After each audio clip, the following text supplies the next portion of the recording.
podcast about bourbon and the ones who drink it. This is Bourbon Matters.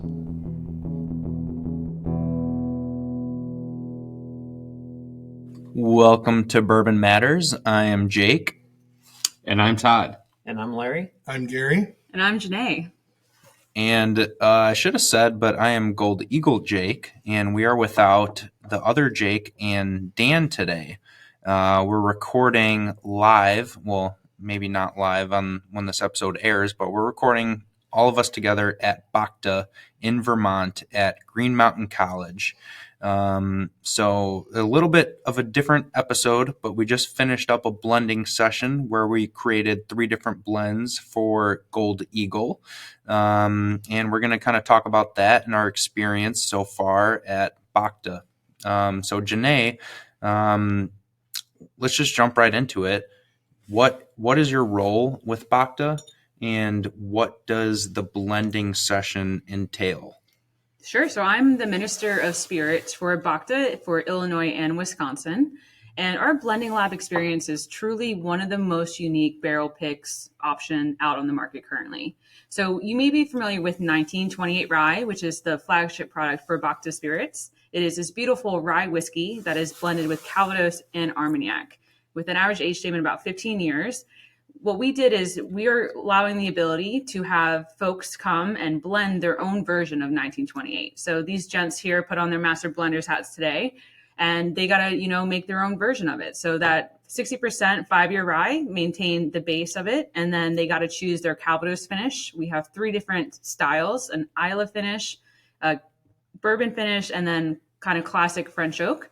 And then there's 8 single vintages of Armagnac, from the oldest being 1962, with the youngest being 1996, crossing 4 different decades, that they all got to try separately and then figure out what they wanted to bring into the blend. And just let me know how this experience was for you. I mean, it's pretty incredible. And I think the best thing to compare it to, although they're totally different, is the Maker's Mark blending experience, because you truly are taking all these different pieces and adding them together. And I think we can all agree the biggest thing you learn when you're doing that is what you might think changed the blend in one direction can totally take it a different direction. And one little tiny tweak in there can completely change the end result. Yeah, I would agree with that. Having done a maker's pick, the variety and the change with even just very small amounts of the Armagnac was completely different in the flavor profile and how it changed it. Well, for sure. And then especially being able to go across multiple decades, just 1 drop, 2 drops of changes could completely open up to a whole new flavor profile that you didn't expect. So there was a lot of complexity across all these different ones. And as we started to approach it, the cool thing was we got to try all the Armagnacs across the decades individually, thinking, oh, this might add this note with this combo, and trying to compare those tiny little changes. And anytime you get to, pull out beakers and everything like that and measure off your little tiny changes, and 1/10 of a milliliter changing in one blend can completely throw you a curveball and be like, oh, I didn't think of that. It's honestly wild, because 90% of the blend was static. We had to use 60% 5-year MGP rye, and then we had to use 30% Calvados. We got to pick the finish on the Calvados. As Janae said, it was either bourbon cask, French oak cask, or Islay cask. And we kind of wanted to go for the Islay and the bourbon because the regular 1928 is French oak cask. So this way we can offer our customers something a little bit different, a little bit more unique that you can't find off the shelf. And just 10% of the blend is the Armagnac. And we're talking little drops, like 1 tiny little droplet of a different vintage from the same Armagnac producer completely changed the blend. I mean, that was the biggest thing that I got from that, is how wild it is when you add 1 drop of this 1996 vintage, which is very sweet, with a 1962 vintage, which is very oaky and musty and has a ton of character to it. And it completely changes the entire profile of the blend, even though it's made up of less than 10% of the blend. Right. And we started our focus with some of the older complex blends, and then we started to build in some of the newer Armagnacs, the younger Armagnacs that really just added that little touch to the finish we were looking for when we started with the very complex older vintages of the Armagnac. Yeah, I noticed that throughout the decades, which I think was really cool, having an opportunity to choose from the 80s, 90s, even 70s, 60s, right across the decades. The complexity and the age you could get out of the 60s, but then the 70s had a lot of drying components to it, and then matched with some of the sweetness of like the 90s, especially the 96 had a really nice sweetness character that by itself was tended to be very overpowering and didn't match as well with the Isla. But when you paired it with the bourbon, it was a really nice touch when you started blending in some of the other decades. And you found some really nice flavor affinities where you made a comment earlier where it was like some of these older vintages, like the 1962, 73, and 79, really paired beautifully with that Isla finish, while the youngers in the 90s were perfectly pairing with more of that bourbon finish too. Absolutely. Yeah. You would think the easy way out would be just to add the oldest vintages, and we wanted to. Yeah. We did. Absolutely. We're like, wait, it's the same price? Yeah, we should totally just dump 62 in. That was the baseline, was let's try the oldest vintages because the bottle is going to be the same price. But we found there's a lot of lively and fruity characters with the younger vintages that just really kind of played well with the old vintages, and really just kind of shaped out the entire final outcome of the blend. So it's not always as easy as it might seem, or not always the most impressive on the stat category with what's in the blend. It really just comes down to taste and what tastes the best. Right. And one of the things that's really interesting too is that we had another group here with us that was trying to do another blend and bottle pick with their own. And they were trying to really balance, do we want this neat or do we want this on the rocks? Mm-hmm. And when you got into some of those like sweeter categories of like the 90s and maybe the late 80s, once you put the rocks in there and you put the ice, it kind of watered it down. But the stuff from the 60s really held up. And from that, you got so much more complexity once the ice sat in there for a minute, 2 minutes. You didn't really find that once you added the like later years on the newer stuff. I think that's an important thing to note too, is that all of these Armagnacs are bottled at cask strength, which is a little bit of a very outlier situation for Armagnac as a category. And so with this, like I think 1962 is the only one that is not still aging in oak. We've officially transferred that into bonbons, but everything else that is available here is still aging in its French oak cask. So it's fun to see like the different proofing and like the different qualities that you get with each of them. And like you said, it just adds so many different layers to your blend, where I compare it a lot to like you have this perfect steak that you spent so much time like grilling and everything else, and then you can serve it. But that finishing salt on top is really going to make it be like the most phenomenal piece of steak you've had. And with this Armagnac, it's like that one little bit can just really make that blend be more cohesive and more harmonious. Can you talk about the bonbon so everyone knows what that is? Mm-hmm. Yeah, so a bonbon is, imagine a giant light bulb that can hold. It's a good way to put it. Armagnac. It is in the shape of a light bulb. It's like a big bulb. Yes. Mm-hmm. Yes, and so a lot of times you'll find this, especially in the Armagnac region, where once you've had extracted enough out of that French oak cask and you're starting to, you don't want to add too much, or you're just happy with where it is, but you want the Armagnac to still get to know each other and then experience aging in a different way. You move it to this glass bonbon. And depending on how much oxygen space is left in that will affect how that continues to age in that vessel. And so what we do, especially with this blending, is once the blend is finished, we put it in this bonbon and then it sits there for a month. So during that month, it's every little bit of these separate components are really getting the time to know each other and like figuring it out. It's just like, a bunch of best friends hanging out, palling around. And then next thing you know, you bottled it and then you'll be able to enjoy it in a very quick turnaround as well. Yeah, I think it's going to be very cool to see what the blends taste like when we get them in the bottles. once it has that month to sit there and kind of marry with each other, I'd assume it would taste kind of similar, but it's not going to taste exactly the same. So hopefully we picked a good combination. I think it will get better. Flavors marry in that bonbon. I'll be interested, especially on the Isla, is that the smoke was very subtle on the just really on the back end of the palate, and I think that might become more pronounced, which is great because I don't think it's going to be over smoky, but it's going to be a very approachable Isla blend. Yeah, because it comes in that last minute palate. Wow, all of a sudden I've got really another layer of complex flavor in what we built in blending those. I remember from my first trip here and first time learning about Bhakta, Raj always talks about how the Isla cask just kind of, it doesn't make it taste like a peaty scotch, but it just adds another layer of complexity to the blend. So if you don't like scotch or if you don't like peat, don't shy away. Definitely going to want to give this one a try because it just kind of rounds out the entire blend. It just adds another layer to it. Yeah, even like the 50-year products, right? The named bottles. Right. I think what we created today has a lot of those characteristics. Absolutely. In the complexity. Mm-hmm. Right. And I think where we got to that Isla blend that had some of the older product in it, when we had a very, very rich finished product.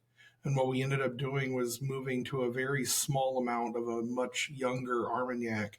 And it just opened up like a fruity sweetness that broke down the over-rich really palate. Made it more balanced, right? Right. With the sweet and the smoke. Yeah.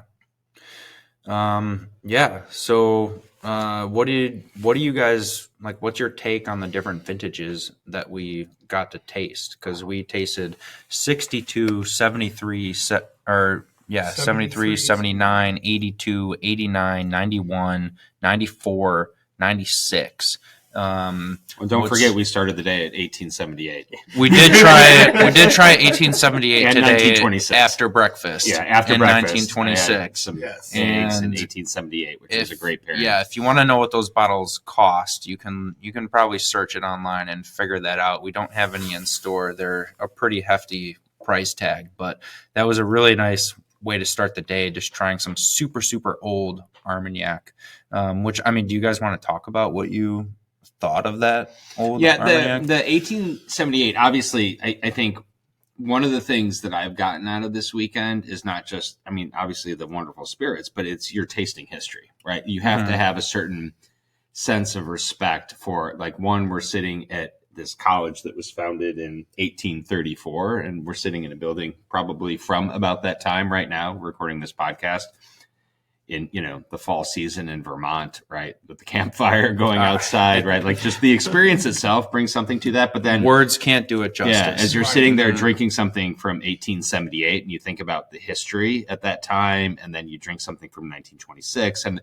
it brought back a really great conversation, right? Because when we were having that, we were actually, right, like, Larry, you were looking on your phone, like, what were the historical things going on there? And it, like, brought you to that point in time. And, like, very seldom, I think, like, I love to try bourbons and whiskeys and ryes, but you're talking 10, maybe 20 years, but you don't get that historical concept of it. And so just being able to drink through the decades, not only from earlier today, the 1926, but then, going through the 60s, 70s, 80s, and 90s.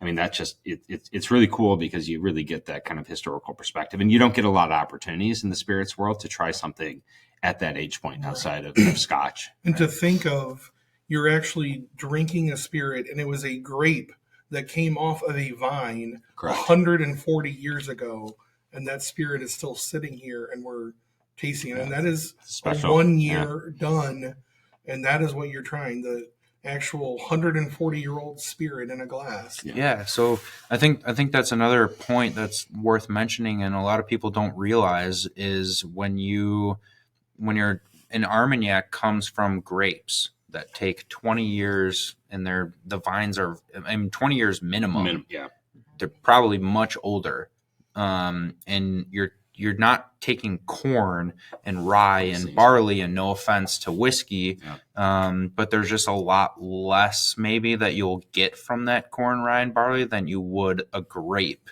That the season, the weather plays a much bigger role on how that grape is going to turn when it gets distilled and then aged in oak for decades upon decades. And those giant, and what were They're those? giant casks. The fruiteries, yeah. And not to mention, too, with Armagnac, it's only distilled once. So it's really keeping the integrity of that raw material, like that eau de vie and where, like, how that grapes were grown. It's a truly agricultural spirit, which I think is what makes it so remarkably beautiful.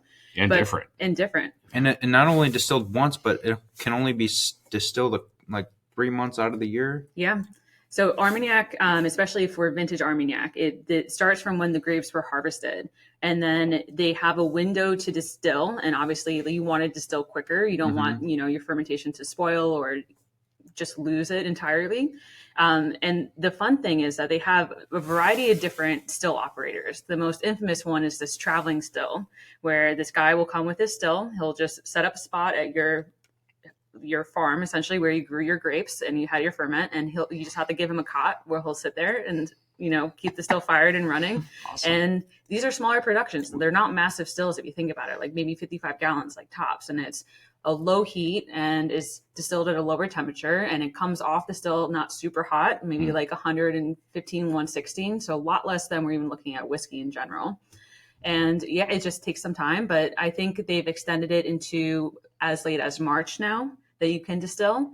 A lot of people are really not distilling as late as that, but usually it'll take place, as soon as harvest finishes, whether it be September, October, depending on how the growing season went.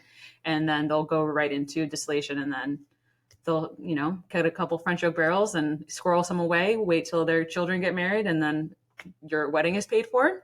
Or better yet, you find a negociant like our chateau, and then you sell, and then we get this beautiful collection that dates back to 1868. Yeah. And these guys are really having a beautiful opportunity of trying almost everything as old as 1868. It's wild. I mean, it can't be put into words, just how crazy the age statements on these Armagnacs, how you can't reproduce any of these Armagnacs because the grapes and the weather is like stage 1, and then aging them for 100 to 150 years plus or minus is just wild to wrap your head around. We could probably do a whole nother episode just talking about Armagnac, but I kind of want to refocus back onto the Bhakta and the blend and what was going through our heads when we were creating these blends. So, the base is 60% 5-year rye, and then 30% had to be Islay finish, bourbon cask, French oak cask. We went with the Islay and the bourbon cask because the French oak cask is the regular option for the 1928 rye. If you know me and if you listen to this podcast, I love peat and I love Islay Scotch. So we kind of split it up into two things. We're like, we're going to do Islay cask finish. We're going to do a bourbon cask. So we figured out the younger and newer Armagnac went better with the bourbon cask because it added some liveliness and fruitiness. Whereas with the Islay cask, we kind of needed some age and some mustiness, and we went with the older cask. What was specific vintages that you guys really felt like went with either one? So I agree with the that deep age statement of the Armagnac with the Islay. Mm-hmm. It was one deeper complexity note to an Islay complex taste already. So we started off really focusing on that complexity side. But once you got, it still felt a little too one note or not enough in the finish where we wanted a longer, more complex finish. And that's where we kind of started, okay, we've got the Islay, we've got some 62. What other vintages to add to that 62 to build on flavor profile notes?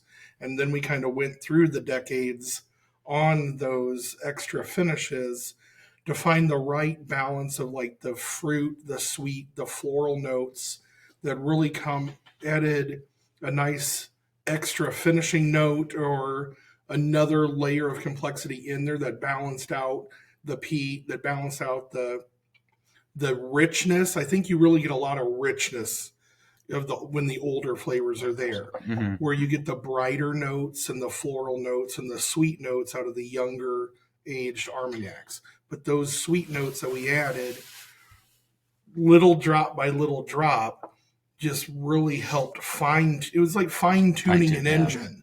It's like, where is that sweet spot that is going to find that perfect balance across all the flavor profiles that the Armagnac brings to you?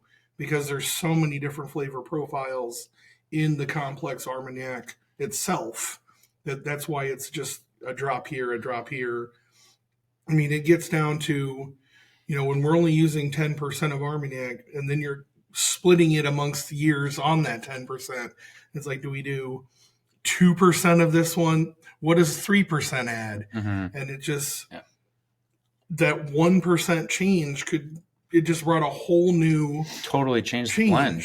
Yes. Mm-hmm. Yeah, and that's just, we were actually at the college's chemistry lab, which was kind of cool. That added to the experience, right? Like we were wearing lab coats. It felt like we were back. We were, 201 chemistry, maybe 301, depending on what Gary and Larry were doing at the time. Well, so speaking of the lab coats, and I just have a vivid memory in my mind of Larry in his lab coat, just really nerding out with the beakers, and he was calculating. We were over here just kind of doing math. Yeah, we were kind of just messing around, like seeing what tastes good. Larry was like doing some intense math, and like really paying attention to every single drop that added into it. And Larry, you said you studied chemistry. Yeah, so in high school I really liked chemistry, and so this is kind of like being back in my lab class then, and but a lot more fun. Definitely. You got to taste the end result. You couldn't drink that in high school. And two, like, as we're doing everything and we're like doing little droppers through all the different beakers, you're cross contaminating. So at the end, we're going to do like our final pick, and you're going to buy 100 bottles of each thing. You just for all of make you, sure, by the way. Yeah, you're welcome. It's hard work. Yeah. Just want to make sure that you're like actually going to get the final result that you're expecting. And kind of through that, we was talking to like what happened in 1878. The like coincidental thing is like what happened then was Thomas Edison got the patent on the phonograph. So like right now we're doing a podcast that everyone in the world can listen to. And it's all kind of going back to what happened in 1878 when he finally created a way for everyone to hear what you want to have later. So I really like that idea too, kind of going from when you could start hearing and now we're in the podcast related to it at the same place. So, Full circle. And then we went, right. but then we went back to, we probably tried 40 plus blends of different things. And then we narrowed it down to like, we liked these 5. And then we went to like a full clean set of beaker, clean set of glasses, cleared our palettes a little bit and sat them down like side by side. And we're like, we really like this. And we looked at this one, we tried this one. And it's like that 1% change. We're like, this 1% change really made this the better of the two when we came down to it. So we, starting, from scratch after we narrowed it down from so many different complex combinations that we had to, kind of like, here's where we narrowed it down to. Let's start clean, mix them again, and really focus on not only what we loved, we're picking, but what also a customer will love, what is approachable to different palates. Yeah. I think we got 3 very different flavor profiles, right? Which I think is very great. different. Which really is going to hit. I like all 3. I think it's going to hit each palate a little different. From a process perspective, I really started with tasting the base spirits, right? And I did the hard work. I did taste through the each of the Armagnacs all individually, 10. All 10. Yes, we all did that. Long Saturday, but I'm in it for you guys. But I do go back to kind of get the character of each of the different, like the 60s, 70s had a lot of the depth, the oak, obviously from the age.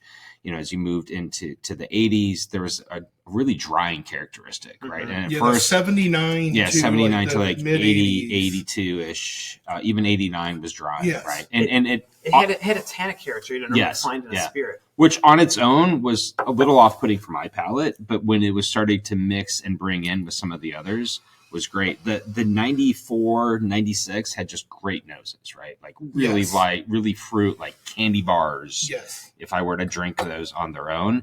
And what I liked is, when you had the Isla versus the bourbon finish. By the way, both of those Calvados I would just drink on their own. Those were solid. Well, Jake's pouring an 89 right and there, there's which the is the one 89. we ended up adding a few drops to at the very end. That really opened up Yeah. that fruity. I found a lot of like a little bit of like cherry, and I think the first pick with the older stuff and the Isla had a very much of like a dark chocolate bake finish that was a very complex, but it was very rich and coating, but it kind of overpowered and just left it there with, you needed something at the end. And I think it left out some of the peat notes that we liked. And when we added those couple drops 89, it gave it that fruit and that like a palate, like a cleaning and longer finish as we started adding in some of these. I think all of them became very well balanced at the end. We were kind of equally, I think each of us have a different palate, right? Like I tend to be nose and then long finish, kind of skipping the in between, right? Like I like the start, I like the end, I can get lost in the middle. But I think they're all very well balanced as far as having kind of all parts of the when palate. it got down to the end and we picked the years that we like to add, then it came down to how much of each year. And that even changed the flavor profiles. And literally drops. Right? Yes, as we said earlier. Tiny drops. Yeah. The cool thing I think you all discovered too is, especially with the 96 with the bourbon Calvados, it added a lot more sweetness, which is fascinating because we had the 96 on its own. Like it doesn't bring that sweetness at all to it. So it's just a weird like magic moment where it just like enhances and pulls out some things that you did not normally expect. And that actually led to a fan favorite blend too, correct? With the 96? I believe we ended up with the bourbon having a 96. The bourbon has some 96 in it. Yeah. I think we went to 89 on the Isla with the with the 70, 62 and 73. Yeah. And that 89 was what opened up that one. And then the 96 brought that bourbon profile back into play. I think we were missing the bourbon, classic bourbon, like I call it the Kentucky Chew, that classic bourbon, like the creme brulee, the vanilla, the oakiness that you like with that little bit of sweetness from the Kentucky corn. I think that 96 that we added in there kind of brought you back full circle. I don't think you would think it's 60% rye if you replied it. No, right? no. That's something, Jake, you can put in your. I think that would be a young. You will never find 60%. It is a baby rye, which like true. Baby young ryes give, and this is probably true for any. And it's a barley rye too. Yeah, it's a barley rye. Rye. But any young spirit, you pick up on a lot of the fruity and kind of lively notes. It might not taste as well-rounded.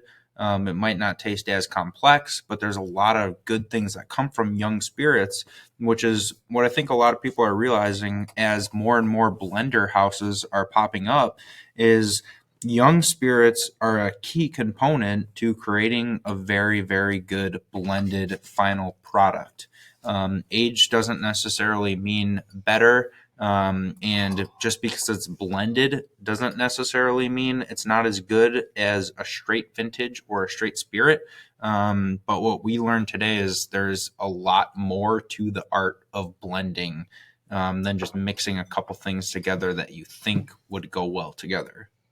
Right. And one thing that's really interesting, too, is that one of the things you have to do on this 1928 is it has to be that 60% rye. It has to be the 30% Calvados. Then it's the 10% on the Armagnac. And I was kind of like, can we change that? Can we put a little bit more Armagnac in there? And, ultimately the answer is no. But we tried. We did try.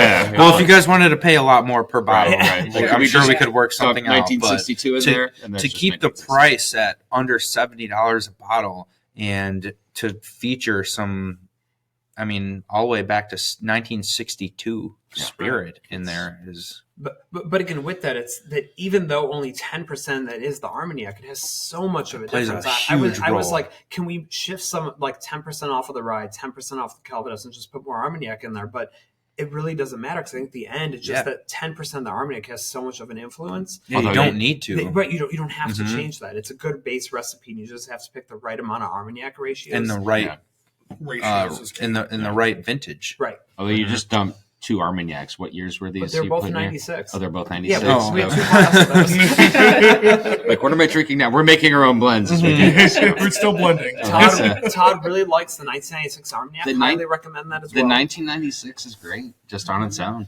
All right, so I'm gonna kind of pivot and go somewhere else because I find the challenge for me, and you guys are here, you experience Armagnac and vintages, but the challenge, and maybe this is like a question for a different podcast episode, because there's a lot of layers to this, but just what were you expecting coming in, tasting these different vintages, and what did you think about tasting the different vintages, and even like one year to the next year to the next year, like how different can a vintage Armagnac taste?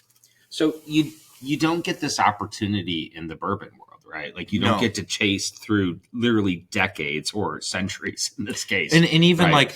like Russell's from 2013, 2014, look, you 15, 16, they should all taste the same. Go for consistency. They go for consistency, Yeah. and using Russell's as just an example that came to my mind, but any distillery, they're going for consistency when it comes to bourbon if it's not a single barrel. With Armagnac, 94 tastes completely different than 95 and tastes completely different with 96. Mhm. One thing I Yeah. noticed, like even when we were looking at the younger ones, the 94 to 96, the color The difference. color that we is looked and- incredible. 96 has Huge. some of the best color. Which is, so 94, 91, 89, they're all lighter than the 96, Yeah. which is the youngest out of that bunch. But the 96 is so dark and so rich, and it almost like a syrup. It's a little Mhm. sweet. Mhm. So there's a lot more to Armagnac when you're comparing that to whiskey. Absolutely. Just because it's older doesn't mean it's going to taste a certain way compared to a younger product. What I've liked about Armagnac is just, look, I love bourbon. I love rye. But 10 years really being into it and going down the rabbit hole, this is just another very complementary spirit, but with just different nuances. And it's just been a great experience to be able to branch out the palate and kind of get differentiated experiences. By the way, these all pair really well in cocktails. The folks here at Bhakta have made us like multiple different kinds of classic cocktails, but a lot featuring the 1928. And those have all been, the complexity that has added has been fantastic. I think that's a good point to bring up because a lot of people don't know, including myself, don't know what to do with Armagnac and the 1928 blend and different spirits other than bourbon and rye, and how to make a cocktail out of those. Yeah, even if you're a cocktail person, like the 1928 is at a price point where I would have a cocktail. I mean, obviously the 1878, we probably shouldn't be making Manhattans with those. I mean we can. could. Well, apparently it happened. Apparently it did yeah, happen. right. On It might accident. happen again Apparently later it tonight. happened. We'll see. All right. We've been drinking all day, but we're not going to do that. Let's just be clear. Like, no ice either. Keep it. Right. Yeah, we're keeping no, ours there's- ice free. Yeah, there's no ice in this room right now. It kind of brings a whole nother aspect and layer to cocktailing and bartending Absolutely. to deal with these spirits that have a lot more character, and not just a lot more, but a lot different characters from vintage to vintage. And you have to know how to use each one and what it's going to play into in a cocktail. Like even they were trying to, different cocktails had different bitters in them. Right. We went from, we had old fashions, we had whiskey, like a take on a whiskey Whiskey sours. sour, We've something had- similar to a paper plane. Yeah, we've had multiple different. I started cocktails mixing, in there, but each one The was a absinthe different- versions we were doing last night were pretty good. Yeah, we had some very different takes on the spirit forward cocktails, and they were all the good thing. They were all spirit forward cocktails, Yes. which made them very interesting. That still brought the base, the Armagnac they were using was still the main component. But I think like that- adding a bitter or adding just a drop of simple syrup or what, Yeah. The 96 would make a great cocktail. Because you don't need any sweetener. No. It's, Right. it's already I think the nothing 96 with some bold. It's bitters. very You could bold. do the bitters 96 with some bitters, like some Yeah. orange bitters would really be a nice Absolutely. take on old fashioned without even the simple syrup. Like I don't think you need it. And Right. even back to what Jake was saying is, we get a Jack and Coke is always the same thing.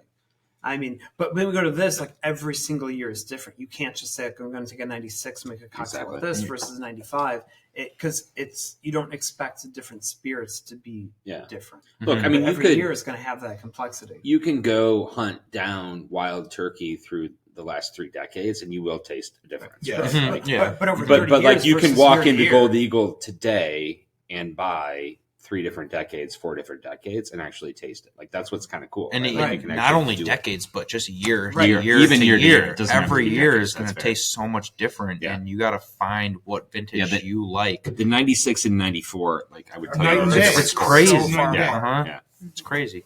I mean, So the 94 is so much better because it's your birth year. So. I mean, they're just wildly different, and it's cool that my brother Brett is 96 and I'm 94 because we taste those back and forth, and they taste like completely. 96 is sweeter. They taste like different. Like a family thing? It's much sweeter. Maybe 94 is more refined and smarter than the 96. It's more complex. I'll give you more that. complex.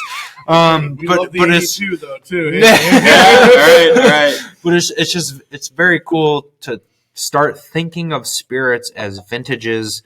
And again, we could go for 3-4 more hours just talking about this. So I don't know if the folks here at Bhakta want us to, but yes, I think and we We're want to. always down to talk about. I know they are, Yeah. but tonight we want to get to dinner. We want to get to cocktails, and we're doing a bonfire. We're going to go to the Bhakta library and taste through different casks there. which is a bonded library, by the way. Bonded library. Mm-hmm. And all the books are still there from the school. I'm going to go get some Hemingway and see how which the bonded is- Hemingway Which is a perfect transition because, like I said, we could keep talking about this forever, but I kind of want to talk about the campus a little bit because we are here. Yeah.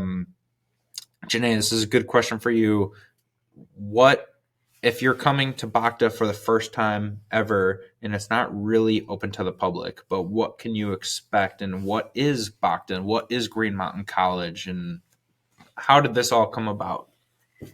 Layers and layers to that question. But so ultimately, Raj has always been very fond of Vermont, and he started Whistle Pig in Vermont. He has this farm in Shoreham, and that's really where we have multiple different spaces, and we're growing grain and grape and apples to make our Vermont version of brandy, because you probably may know this, but both Armagnac and Calvados that is not produced in those areas cannot be called Armagnac and Calvados. So when we actually found out, this was right after we acquired the Chateau Riche de Perron in Armagnac, which is where all of this beautiful holdings and our collection dating back to 1868 is stemming from.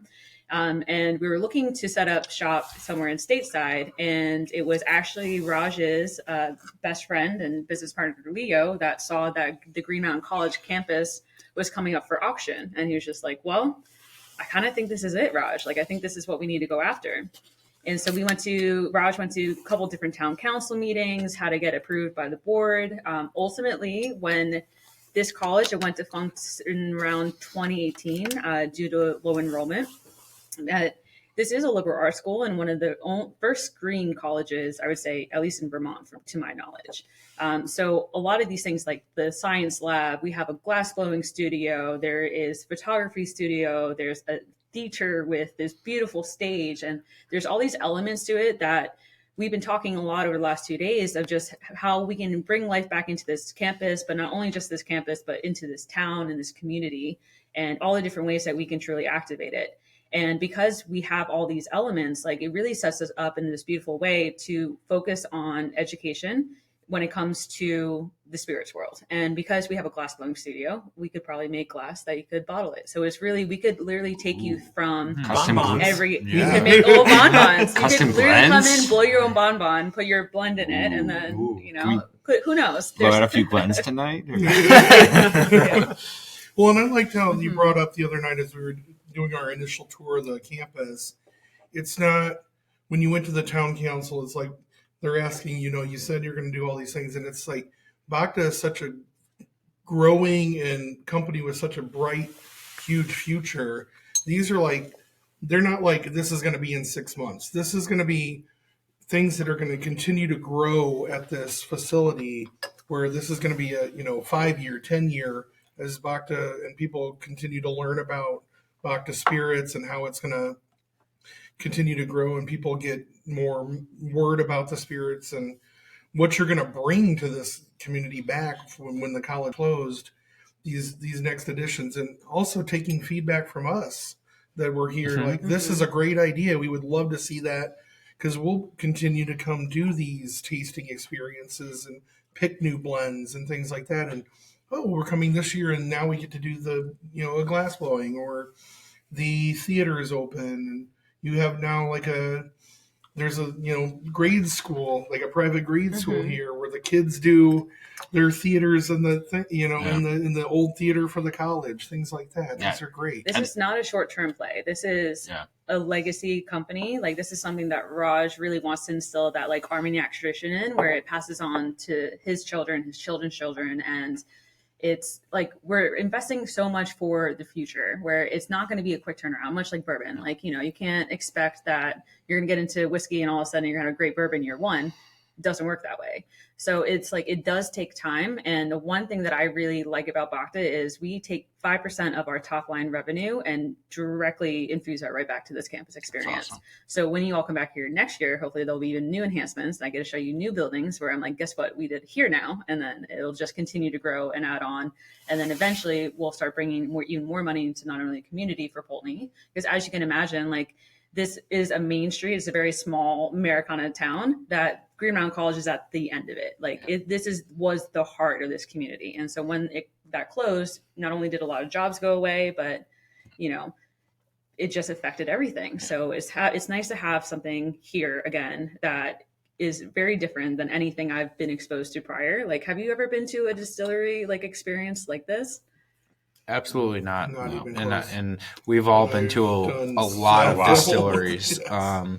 This is one of a kind. This is the only way you can experience. I mean, yeah, I don't know. I'm like kind of lost for words, because there's just a lot to talk about, and we could do 5 more episodes on the experience here. I mean, we could even the surprising pours that I've had is the single malt, the Indian single malt, and the rum, right? Like, so it's like even like variants from the Armagnac have been fantastic. Which I'm glad you brought that up, because that's a really good point. We've only really talked about Armagnac in the 1928 blend, but Bhakta is a house of vintages. And when you talk to Raj and hear the vision about that, it's just fascinating. They just everything, like, it doesn't matter what spirit it is, they are seeking out some of the best spirits in the world, and not only the best spirits, but the best vintages, and highlighting those vintages and kind of changing the mindset of the average consumer from, ooh, I want a 9 or 10 year bourbon, to, no, I want a 2013 bourbon, something that was distilled once and never distilled again. And the same thing goes back to any spirit that you might try. So we are literally sitting on an abandoned college campus that went bankrupt, that Bhakta bought, and is turning into a distillery experience. And that's probably a huge understatement. But yeah, I don't know if you guys have any other closing thoughts. You guys are blending up something on the spot. That's fantastic. And Gary's freaking out. Gary, what's in your blend right now? So I just did a blend of 1962, 1982, 1994, and 1996 Armagnac. Those were like maybe my 4 favorite in the balance of the 4 decades. And we did try. I skipped the 89, which was actually our like cherry pick finish to kind of balance. We did. It tastes like roasted, like mocha chocolate, silky chocolate, like just with something marshmallow, something super alone, sweet, super approachable, lots of complexity. Yeah. Those were our favorite, I think, if you picked the 4 Armagnacs. But when we put those 4 with the other, because we did try them both. We did try the blend, and I know we tried it with the bourbon, but it didn't work with the. It was too much. Base. Yeah. I mean, but that's solid. That's really good. We might have a more expensive blend. I would love it. And going back to the blends, we are going to have not much, but we are going to have some bottles of each of these blends available for sale. They will all be on the bar when they arrive, and I would highly recommend to any listeners to come in quick, taste them, and pick which ones you like. because we probably will only have 30 bottles of each to sell. We're going to hopefully continue doing more blends like this in the future, and make a whole series out of it. So, again, this podcast could go all night, but we want to get back to the fun of dinner and cocktails and going to the library and experiencing Bhakta. And we'll probably have a follow-up episode a couple weeks later, talking more about this. But I just want to thank any closing statements? I mean, from my perspective, I just want to say thank you to Jake and the friends at Gold Eagle. This has been a fantastic experience, and to the folks at Bhakta, thank you as well. So, cheers. Yeah. Cheers. Definitely the hospitality here. The hospitality of Bhakta is amazing, incredible. Mm-hmm. I mean, did you expect it to be like this? What did you expect, and what did we get? Go ahead. Honestly, like, this is way better than I expected. Like, I know there was a college campus and stuff involved, but Raj just did a great job of like having everyone here, having a great team to host everyone, great food for everything that we've done, and then just continuously having Armagnac and different things to try. I mean, that makes every experience better. Unlimited supply of Armagnac.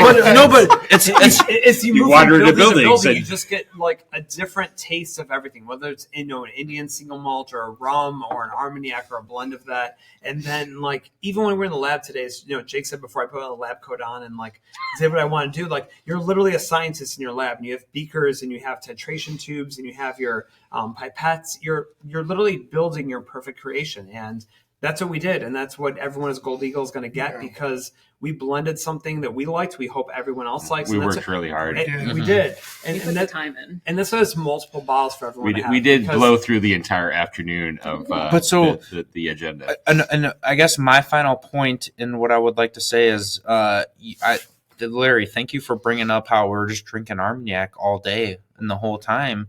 A lot of people, I've had people ask me like, what do you think about Bhakta Armagnac? Like, and they'll be like, I'm not a fan. Like, I tried one and like, I didn't like it. Oh, yeah. But It's every not the single same. vintage Yeah, is it's so different. different. You gotta drink They are through. so different. Like, you really do have to drink through and figure out You'll what find, you like, and no matter you what your don't palate, like. you will find You will find a for you. vintage that you like. It's going to take some time. It's going to take some different trial and error, but you will find a vintage that you like. Okay. Also, keep in mind, too, I think there is a lot of seasonality when it comes to Armagnac, where some of these, like for me, the 62, 73, those are like my favorite winter sippers, where like I just want something old and like stewed fruit and dried fig. And during the summer, I like always reach for 97 or like something a little bit younger, too. Like I mentioned this earlier, but like 1982 and Highlight is my favorite weird high-low pairing of all time. So there is definitely something to be said, like, try more, find your spirit. That's one of our many sayings here at Bhakta, both metaphysically while you're here on campus, but also, physically while you taste through these Armagnacs. And I can't wait to hear what your favorite one out of everything you got to try. Well, and expanding on that too, like from 96 is very sweet. 96 has, anyone that doesn't like something super alcohol forward, you're going to find that in 96.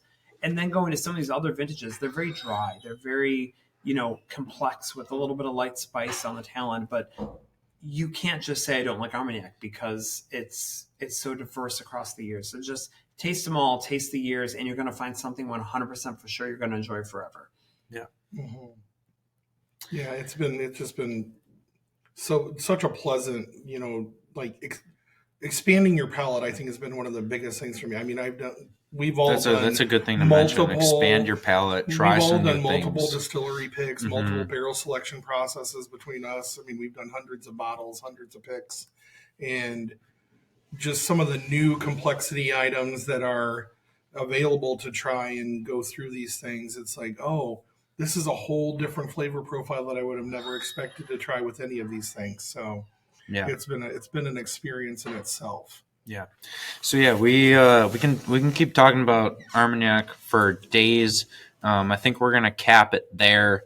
I just again want to thank Bhakta for hosting us, and thank Janae for hopping on the podcast and hosting us. Thank Gary, thank Larry, thank Todd. This has been a really, really fun weekend. You can follow Bourbon Matters on all different social media accounts at Bourbon Matters. Follow Gold Eagle on Instagram at Gold Eagle Wine. Follow us on Facebook at Gold Eagle Spirits, goldeaglewine.com. You can search Bhakta and see all the different Bhakta vintages that we have in stock. There's probably 20 to 25 different vintages that we have available. And if there's any vintage that we don't have, please reach out and we can source you a taste of it, and get you the price on the bottle and get ordered directly from the distillery. Sometimes it's really cool to try your birth year and see how it was. Yeah, like this is My birth year is fantastic. We're Mine tasting is an amazing birth year, yes. We're tasting spirits in time. But yeah, with that, thank you for listening to the episode. Please leave us some feedback on what else you would like to know about Bhakta. And we will hopefully do another episode on this soon and get to it. So yeah, thank you guys. Thank you. Thank you. Thank you. Thank you. Mhm.